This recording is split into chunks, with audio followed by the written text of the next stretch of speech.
Well, we all know just how hard it is, but Adelaide's Sue Lawson and Chris Beavis have both managed to dramatically change their lives and their waistlines. Between them, they've lost a staggering 140 kilos, and that is no mean feat. So how did they do it? Michelle Vella has this report. You don't need TV shows, you don't need fad diets, you don't need personal trainers. You just need to get off your backside and get motivated. Do you believe that you would have lost all this weight without the lap band? No, definitely not. I'd tried everything. Two very overweight people, two very different ways of shedding the kilos. These are my fat pants. What size are these, Chris? They're an 8XL. I just can't believe I actually fitted into something that big before. What size are you now? I'm in a large. That's incredible. From 26 to 16 and I've never felt better. Adelaide's Sue Lawson and Chris Beavis don't know each other, but they have something in common. They've both battled the bulge their whole life and won, losing more than 140 kilos between them. I never ever for a minute believed that I would become a normal weight. I thought I was just sort of destined to always be overweight. Years of yo-yo dieting saw 35-year-old Sue hit 180 kilos.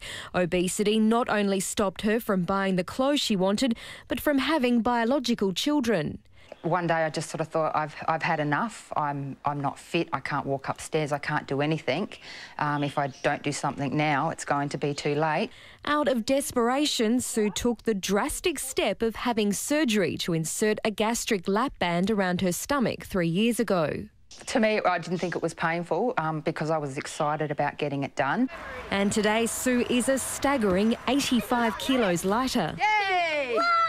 Michelle, this is the lap band here. This sits over the top of the stomach and it's got an inflatable cuff on the inside, which is what's going to squeeze the top of the stomach and limit the food intake. And this little button here gets buried deep on their abdominal wall, where we can then access it with a needle and inflate it. Dr Paul Anderson has inserted more than 2,000 devices in Adelaide and says there's an 85% worldwide success rate. It is a very serious decision that you make, and it's usually made in conjunction with the patient's GP. They've usually been through all the diets. The idea of surgery, for one, is not something I'm all that keen on, and then there was the costs involved. So you never considered a lap band? Not seriously. But surgery's not for everyone. Chris Beavis has shed a massive 60 kilos in the past 10 months. Not by calorie counting or going under the knife.